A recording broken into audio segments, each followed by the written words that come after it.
Hey everyone, welcome to Worship Artistry. I'm Jason. I'm Nick.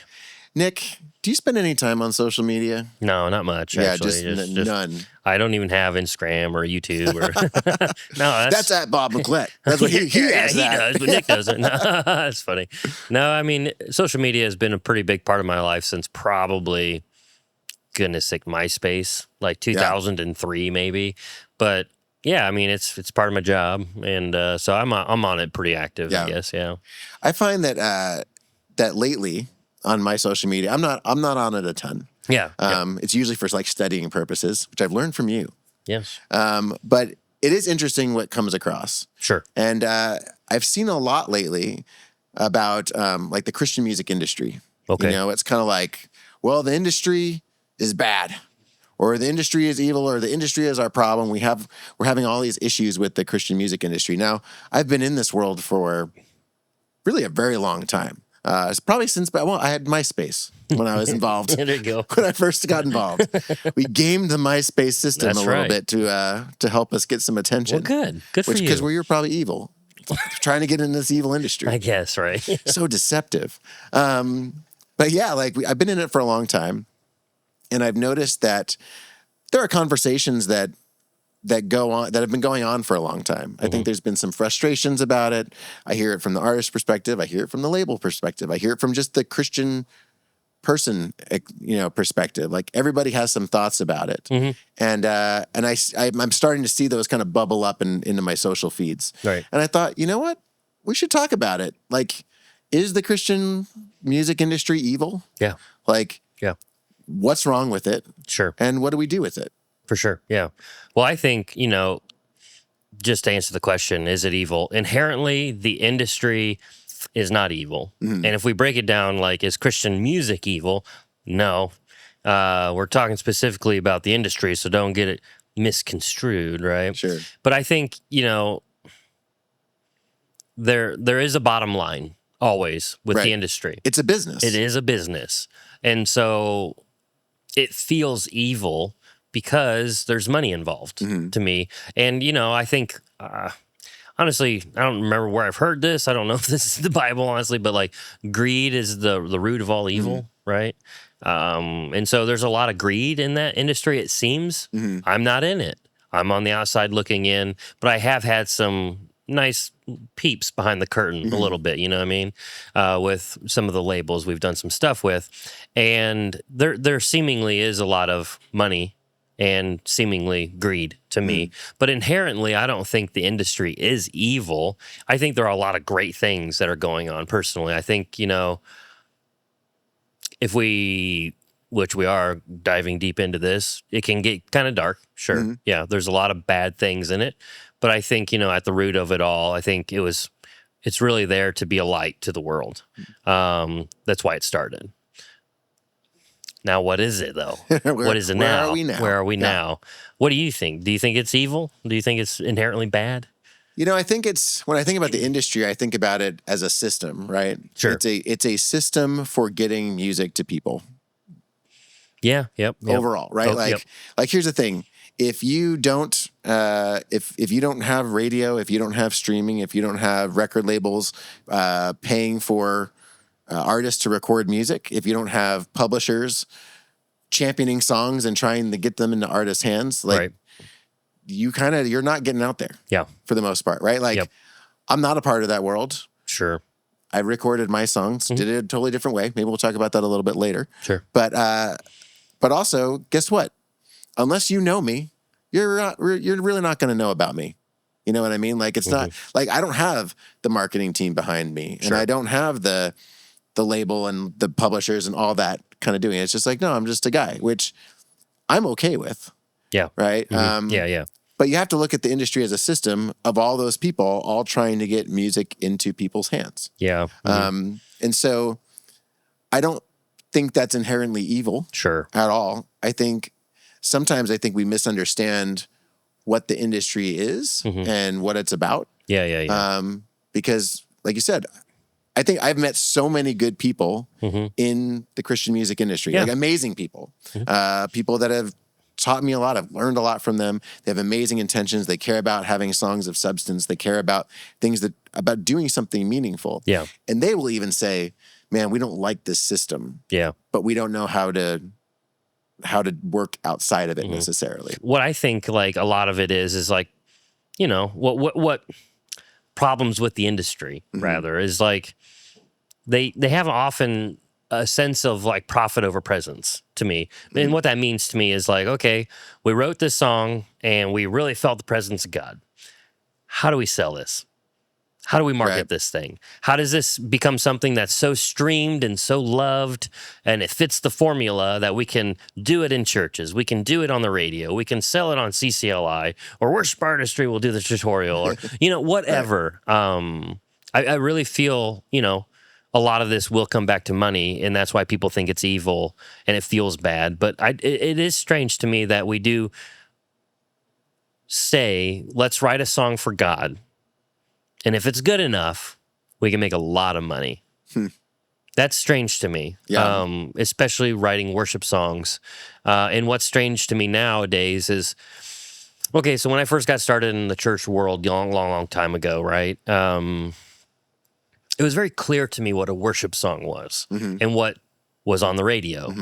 But then there were some blurred lines of, well, shoot, we can play all these worship songs on the radio. Wow, there's more money. Yeah, we can get a much greater reach. And I think we often chose words like, we're reaching more people for Jesus. Right. Yeah, we're gaining more influence. Yeah, right. Yeah. More is always better. All of these phrases, marketing type of jargon, and all of these things, to me, they've masked it just to like, we can make more money, we can become more rich. Yeah. Am I jealous that they're making money and I'm not? No, I'm not personally. I don't think I could live in that kind of world where it's just like, all right, let's sell Jesus. I remember when I was a pastor, a congregant told me that. He's like, you're effectively just selling Jesus. And I was like, however true that may seem, I hate that. It's funny, when I first started Worship Artistry, and I was discussing with our investor, which, like, I told him, like, listen, I will sell our work and our teaching and all that kind of stuff. I will not sell Jesus. There you go. Like, you just need to know. Yep. And that's probably why, we could probably be a lot bigger. Probably could be. Probably a lot bigger. Just God wants you to join Worship Artistry. No. Well, he probably does, but no. I won't tell you that. Let him speak that way. You.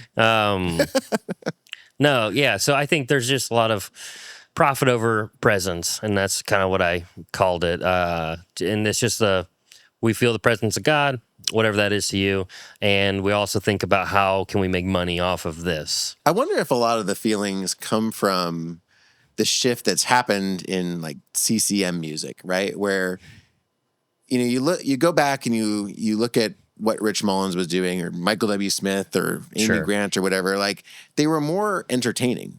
Yeah, it was like, here is a song that sounds like a pop song, or usually I felt like was like almost as good as a pop song. Almost, yeah. Right? Rich Mullins. I can see what you're trying to do. Yeah, like, cool.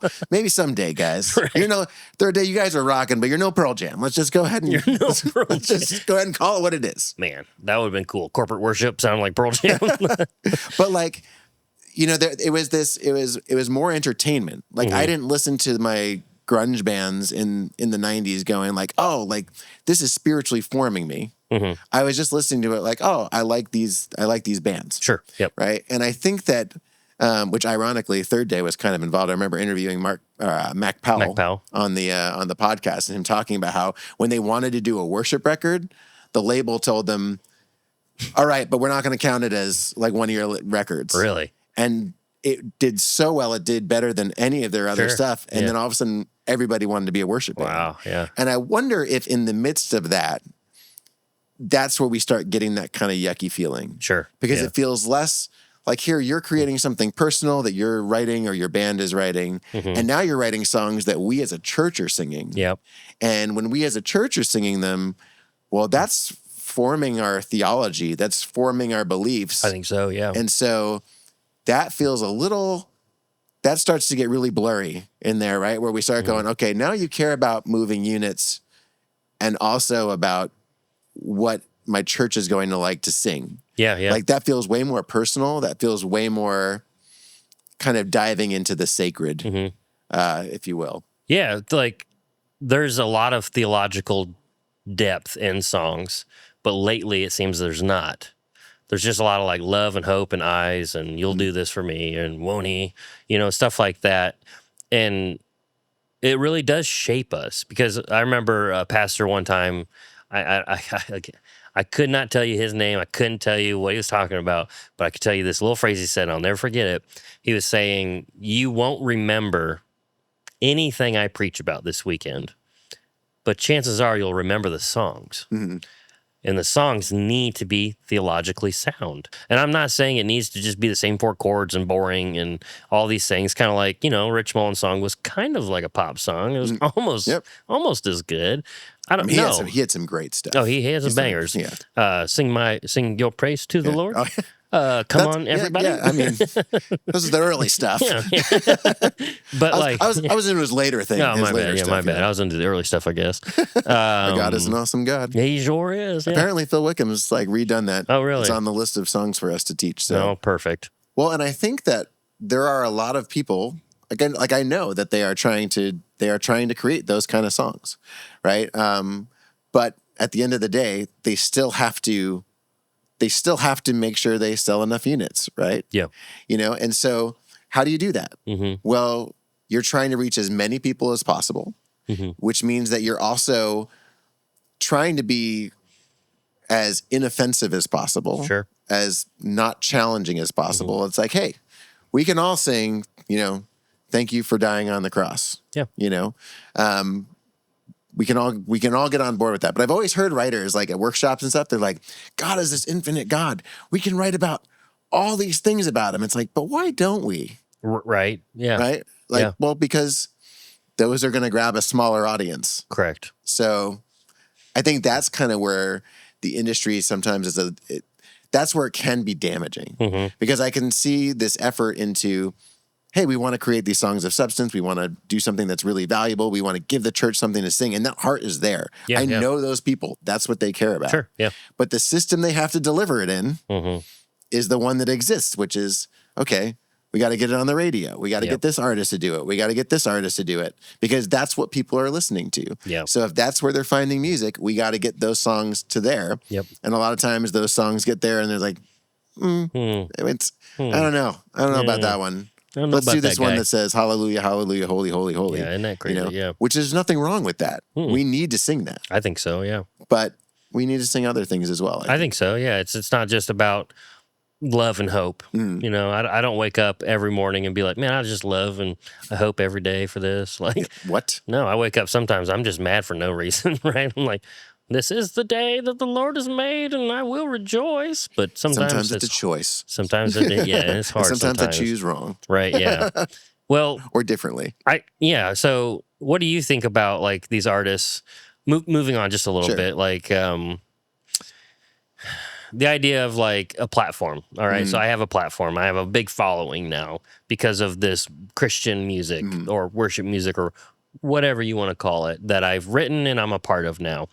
And then there's other people that, have said, well, it didn't work for me. So I hate it. I hate that industry. It's only designed to work for X person. Right. Do you think if they made it, they would be saying the same thing? Or do you think they'd be stoked about the platform they have? Because let's be honest. Okay, just some of the big names out there. We don't need to name them. We all know them.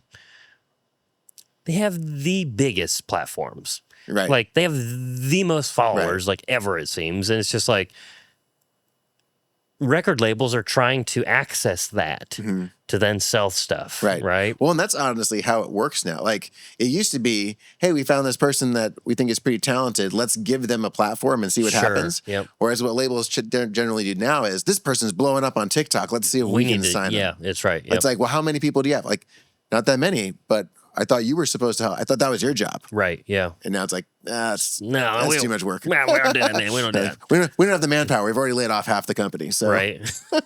Well, anymore, we're talking about like stuff like that anymore. It seems like it'd just be so much better to be independent. Yeah. Well, and you just kind of do it yourself. Yeah, it's not a bad thing. No. But I do think, like, to your point, I think that it's very hard to be in an industry or like want success in an industry and to then be objective about that industry. Sure. Right.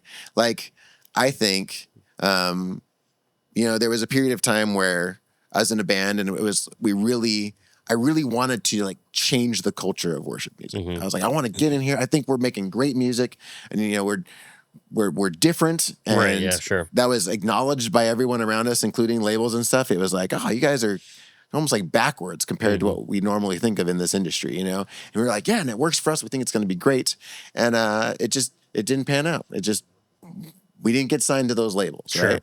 right? And I think that like I'd be lying to you especially at that time, if I wasn't bummed about that. Sure. Right. I wanted the validation. Yeah. I wanted to make it in that industry. I wanted people to hear our music and fall in love with it and be like, man, these guys are awesome. Did I want to worship and did I want to lead that? And did I care about that also? Absolutely. But like it was tangled up in that other thing. Right. And I think it took me a long time to come to a place where I really did separate. I was like, you know what? I can actually do the thing I love and care about, and I don't need to be successful in the label industry and everything. So therefore, I can look at it more objectively, but that took years. Sure. You know? And I think that I know people who have gone through that same process. It's like, why did he make it? Yeah. That's the guy that never wanted to practice, and now he's cool, and he's the new artist, and everything's working out for him. The hip thing. And meanwhile, I was grinding, trying to do something cool and interesting and unique, and I didn't get at all. Nobody knows my name. Right. And so I do think that like the critique of the industry can come from that place. And I want to say that, like I said, it took me years to undo that. But at this point, if you were like, all right, Jason, we want to give you a record deal, I'd like, I'm good. Thanks. Thanks so much. That's cute. Yeah. Like my heart isn't there, anymore. My heart is in what I'm doing. But yeah, I do think that it can be, there's a lot of people that have been burnt by this industry or haven't made it or like thought they were going to be the next whatever. Well, they were promised something. Yeah. And they weren't. Yep. Or, I remember sitting in the president of, at the time, he was the president of Word Music, and we're looking at the gold records on the walls. Like, I can't wait to get your guys' up there, man. You guys knocked the showcase out of knocked it out of the park. Yeah. Man, next week we're going to get our attorneys working on this. And there's crickets. You hear the crickets? Yeah. There was. Cricket. And then the whole company got rearranged, and everybody was in a different spot, and we lost all our champions. Right? That was a bummer. I was super sad about that. I believe it. Yeah. It felt like we were on the verge of something, and then it didn't happen. But I can see God working in my heart that whole time, and then well beyond. And I think it's funny. This is just kind of like a little aside, but I was thinking about this today. Like we sing all these songs about, God, I'll go wherever you lead me. But we always think that that's going to be somewhere real cool. Exactly.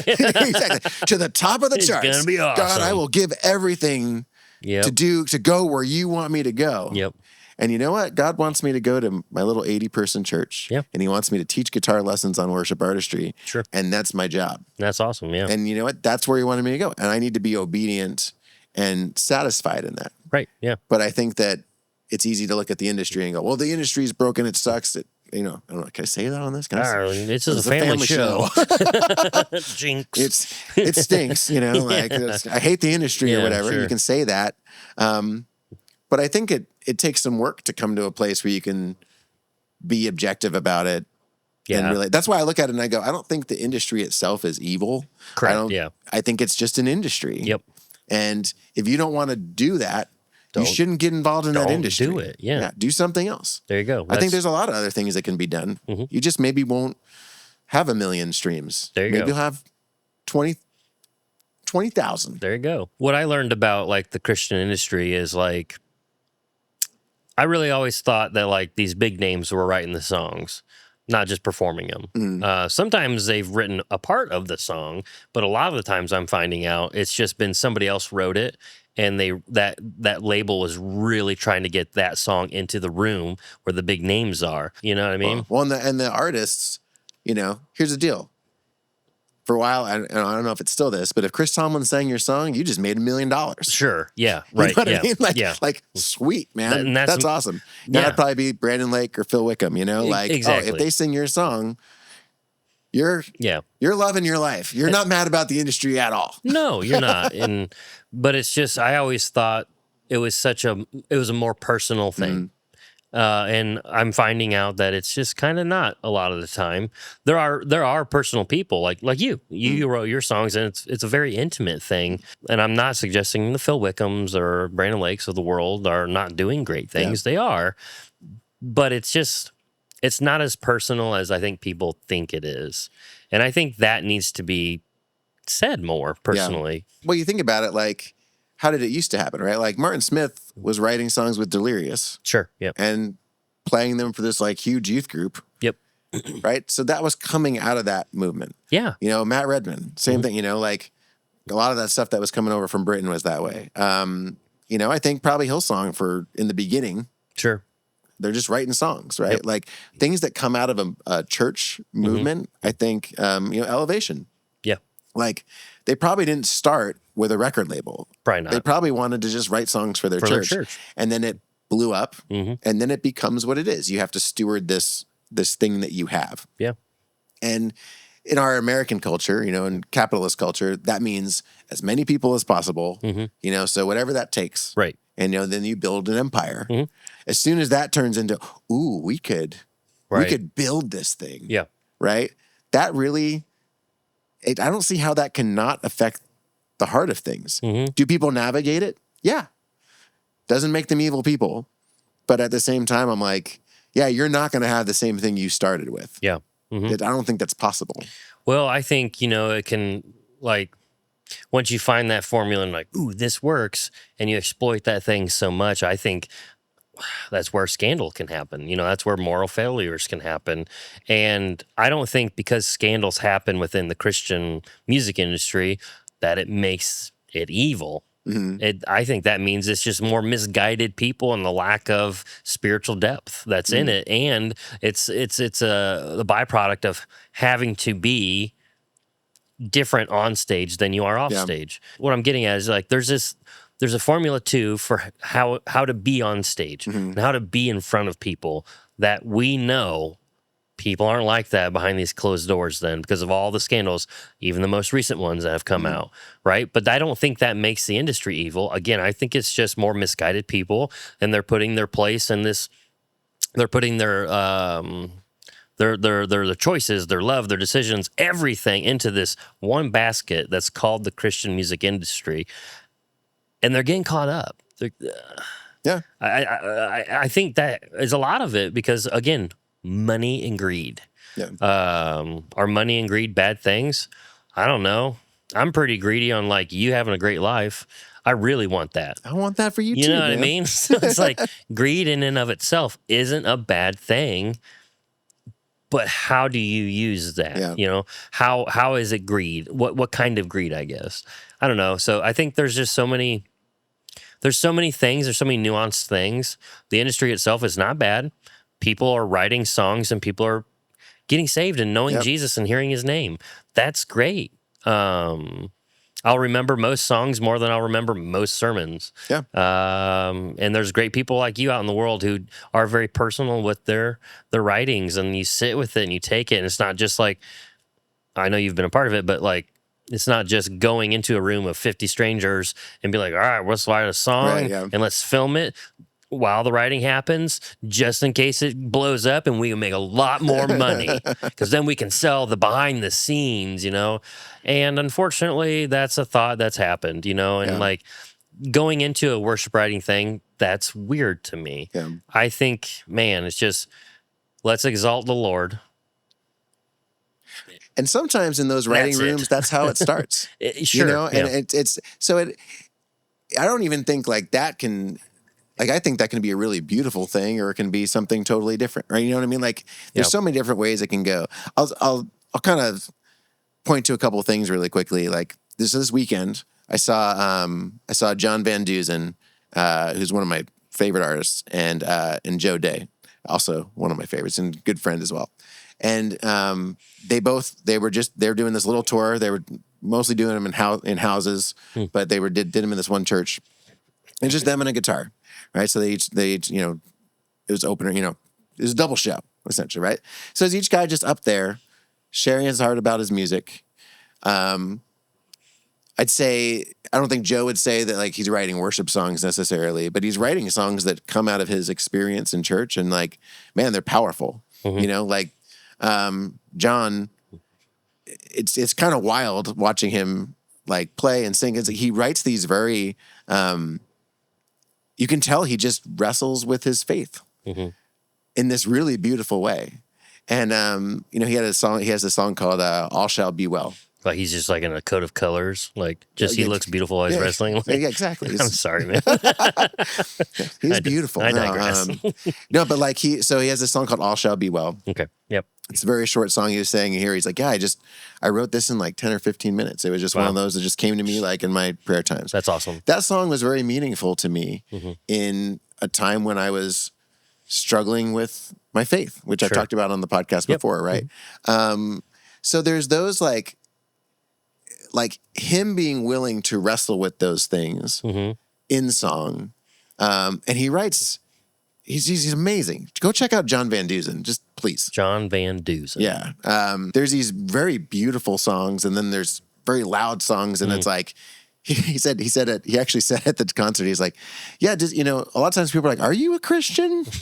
It's just like, yeah. Yeah, man. But like, but he's not so like, here's all the right answers for everything, you know? And I think that for somebody like me, that is so affirming. Sure. Because you're like, oh, thank you for doing that, right? So is he going to be the biggest artist of all time in the Christian music world? Probably not. He should be. He's unbelievable. Yeah. Just amazingly talented, the way he sings, everything. So you have those guys, right? And then you also have like, they don't get a lot of attention. And then there's other, I made a video kind of recently about, I stitched it together with this podcast that was talking about how like worship leaders, when, they're sitting there in their leading worship, but their whole time they're thinking about their social media and what they're going to use this for and how they're going to catch a hook and all these things. Yeah. And I'm like, I don't think you understand how that works. Most people. Yeah. Like that's, that's maybe 1%. And chances are those people have somebody that's already helping them do that. Right. Like that's not where like your typical worship leader is living on a Sunday. No. Even the ones that are really good, they're leading worship. They're being present. Are they able to take that and do something with it? Sure. Later? Right. Maybe. Yeah. But that doesn't mean that they're sitting there looking at you as a dollar sign. No. And going like, oh, okay, I'm just leading worship so I can do that. Like, we can't be thinking that way. No. And honestly, if you do see somebody, like, you can kind of know. Knock it off. Right? Like you. Yeah, we all have good, some kind of radar lie sensor. detectors. Yeah, you're just kind of like, something doesn't feel right about this. LiDAR. Yeah. I know LiDAR is a real technology, though. Right. But I watch a lot of history things. Yeah, I was going to say, it goes past the tree canopy. Exactly. So it sees through the person, too. LiDAR. No, that's funny. We watch documentaries. Yeah, we watch those. Yeah.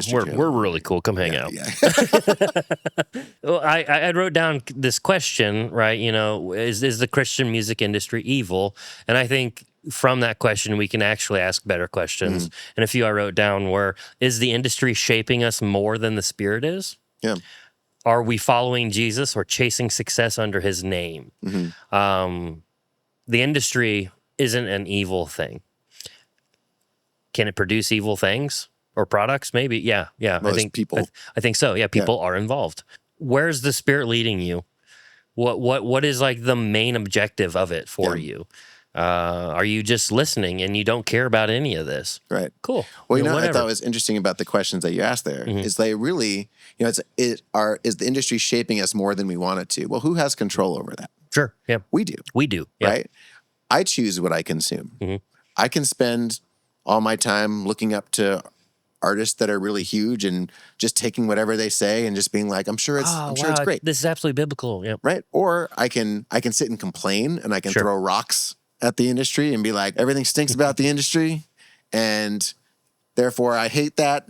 without actually taking any steps to do anything different. And Sure. I do know a number of people who are trying to circumvent the industry and still make music and still put it out there, you know? And I think it's awesome. You know, you look at like, you know, Real Fun Records, right? Yeah. Yep. He took Chris McClarney. took all the money he made from like selling his catalog, Yep. which he made from the industry, and was like, how do we help these other artists For free. Yeah, right. Like Nuts. what a cool idea. Yeah, very right? cool. Here's someone taking a shot to try and do things a little bit differently. Yep. And he's not the only one. There's a lot of people I think that are doing it, and so I don't know. I'm kind of curious to see what comes out of it. But I think that we as worship leaders, we in any kind of leadership, we do have to think about the questions of why do we do the things that we do, Correct. and recognize our responsibility in those things. Yeah. Right. Yeah. If I just sit there and I'm just like, well, let's just ignore. I'm just going to keep going to Newsboys shows. Just no Michael Tate's guys. I'm sure everything's it's fine. now, It's fine right? now. Yeah. Yeah, I'm probably setting myself up for more. Yeah. Maybe. So, Maybe. Yeah. So I don't know. I think taking steps to try and actually do something different and something else that's compelling is the way forward. Yeah. I think, you know, when people say, well, just change the industry then. Well, I think it starts with you, the person who's saying just change it. You need to stop supporting it. And what that means is like find people like Jason on Spotify if you support Spotify. That's if right. you do all these things, like Daniel Spriggs, Timmy Tape, all these wonderful artists we've done stuff with and talked with, they have great music out there that you've probably never heard because Brandon Lake didn't sing it. Right. Or Phil Wickham didn't talk about it. Yeah, go check out Joe Day. Yeah, seriously. Check out, there's so many different smaller artists that are doing wonderful things. And it's just like, stop supporting that. Find the music, you know? That's how you can change it. Yeah, support. Yeah, it's like support something else. Yes. Right? Because it's like, that makes all the difference in the world. Man, I actually had somebody write me on Instagram last night. And he was just like, hey, man, I love Scars. You know, is it on CCLI? Can I get it from I was like, yeah, I think I just got it on Song Select. But I was like, here's the track. Like, it's awesome. That meant the world to me, man. Yeah, it's awesome. Somebody heard the thing that I made and was like, I love it. I need to play I want to do it in my church. Yeah, it's awesome. Holy cow. You guys can do that I just too. won so hard. Right, yeah. From just that one thing, you know? Like, I don't know. I do think about it. I'm like, I don't know if like Brandon Lake needs you to sing his next song. Like, he's doing fine. He's doing fine. He's doing all right. Yeah, I think But also, so. you're totally permissioned to hear what I make or hear what you make and be like, I'm not into that. Exactly. That's fine too. It's not for me. Yeah. That's okay. Yeah. You know, I But I think. bet you there is something for you. Oh. Even if you don't hear it in all the mainstream, I bet you there is. Oh, I guarantee But you it. just got to do some looking. You do have to do a little bit more looking than the typical. So Instagram reels. Yeah, it's funny because we posed a question a few months ago, like, what are some up and coming worship bands or whatever you're listening to, and a lot of them were like Red Rocks worship or like SEU worship, and I was like, which is great because those are all on our website. Yeah, and those are all great, but like that's not up and coming to me. That's not like underground, so to speak, like you are. You know, that's what I'm looking for. Very, very underground. Yeah, that's you're a hipster worship guy. I am. I did get I called was that listening many to times. it before it was cool. And then I stopped listening to it when it got put up in Hot Topic. But like, Name 3 songs. yeah. And once again, we'll just say, like, I know so many great people Yes. that are in this industry. Yeah. You know, and because it's the system that's in place. Correct. You know, and they're trying to work within the system. And I think there's something really valuable about that, right? Like, I think so. You know, I remember going to the Anchor Hymns writing thing. And like, I was so amazed. I was like, man, these are the people that are writing our songs. Yeah. That's awesome. Because these people are awesome people. Sure. And they're writing awesome songs. Yep. And like the heart behind it is amazing. Sure. So I think it's out there. Oh, I just yeah. think it all gets thrown. It has to get thrown into this machine. This blender, effectively. Yeah, you know. And then you just kind of have to be thoughtful about it, but recognize that you have control, you have agency. Yep. You know, and you can tell us what we're missing out. Please. I'm looking for more music. Always. I'm always looking for more music that is nothing close to the standard. Yeah. Oh yeah. Yeah. I can't. Mainstream's hard for me. I like it. I can understand why a lot of people love it. Totally. But I really just enjoy finding underground music that's just like, wow, that If was you've got music that you want us wonderful. to listen to, Yeah. let us know about it in the comments. Let us know. We need to go check out some stuff. I actually go whenever people are, people are like, oh, I love this or whatever. And I'm I like, actually look at it. I go look at it and I'm like, yeah, what are you writing? Let's hear it. All I have to say is, don't know if you know, but we want you to comment on our videos because we actually, these are meant to start conversations. Absolutely. And it's funny, like we can sit here and obviously we have kind of similar points of view. Sure. Yep. I'm always interested in hearing other people's point of view as well. I love it. I do not have the corner on understanding this, I think, but I do think the fact that it's kind of in the zeitgeist a little bit is like. I don't even know what you just said. Well, you cousin? Like no, zeitgeist? Zeitgeist. Zeitgeist. Kind of the cultural consciousness. I'm learning. I think it's German. Oh, thanks, teacher. Yeah, there you go. But I mean, I'll use smaller words in the comments. I am stupid. But the thing that I think the fact that it is kind of floating out there, it's like, yes, it's on a lot of people's minds. It's I think so. It's people are questioning some things, and it's like, I don't want it to just turn into like, well, kill that. No, because it's like yeah, question it. Yeah, question it. Just question it and have some discussion. So Yep. we want to hear from you. Please Subscribe to Worship Artistry.